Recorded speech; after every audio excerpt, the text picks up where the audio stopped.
காதல் காதல் காதல் சீரியல்ல நாளைய எபிசோட்ல என்ன நடக்க போகுது அப்படிங்கிறத பார்க்கலாம்.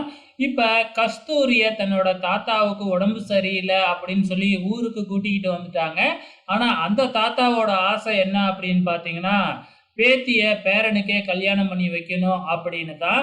அதாவது மகனோட மகள மகளோட மகனுக்கு கல்யாணம் பண்ணி வைக்கணும் அப்படின்னு சொல்லிக்கிட்டு இருக்கிறாப்ல. இத அந்த ஃபேமிலியும் ஏத்துக்குது. ஆனா இந்த விஷயம் கஸ்தூரிக்கு தெரியாது இல்லையா? தாத்தாவ பார்த்துட்டு போலாம் அப்படின்னு தானே வந்திருக்கிறாங்க. திடீர்னு நாளைக்கே நிச்சயதார்த்தம் அப்படின்னு சொல்லி ஏற்பாடு பண்ணியிருக்கிறாங்க.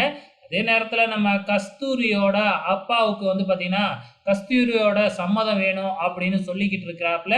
ஸோ அவரு பார்க்கும்பொழுது ஒரு நல்லவர் மாதிரி தான் தெரியுது. என்ன நடக்க போகுதுன்னு தெரியல. இப்ப நாளைக்கு உனக்கு நிச்சயதார்த்தம் அப்படின்னு கஸ்தூரி கிட்ட போய் சொல்ல போறாங்க. கஸ்தூரிக்கு மிகப்பெரிய அதிர்ச்சியா இருக்க போது. ஏன்னா கஸ்தூரி வந்து விரும்புறது நம்ம கார்த்திக் இல்லையா? ஸோ அதனால கண்டிப்பா இந்த நிச்சயதார்த்தத்துக்கு சம்மதிக்க மாட்டாங்க. இருந்தாலும் தாத்தா உடம்பு சரியில்லாம இருக்கிறாரே அப்படின்னு சொல்லி ஏதாச்சும் சொல்லி கஸ்தூரிய தன்னோட மாமாவுக்கு நிச்சயம் பேசுறதுக்கு வாய்ப்புகள் இருக்கு. நிச்சயம் பேசிட்டு நம்ம கஸ்தூரி அதுக்கப்புறம் மறுபடியும் காலேஜுக்கே வந்துருவாங்க. அதுக்குள்ள எப்படியாச்சும் கார்த்திக்க காதலிச்சு கல்யாணம் பண்ணிக்கணும் அப்படின்னு தான் கஸ்தூரியோட திட்டமா இருக்கும். இந்த பக்கம் எப்படியோ அர்ஜுன் வந்து ஆபீஸ்க்கு வந்துட்டாப்புல.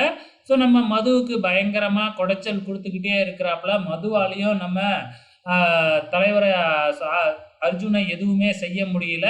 ஸோ என்ன நடக்கும் அப்படிங்கிறத பொறுத்திருந்து பார்க்கலாம். அர்ஜுன் வேறையா இப்ப மறுபடியும் வீட்டுக்கு ரிட்டர்ன் ஆக போறாப்புல. அங்க என்னெல்லாம் பண்ண போறாப்புல, என்னெல்லாம் நடக்க போகுது அப்படிங்கிறதையும் வெயிட் பண்ணி பார்க்கலாம்.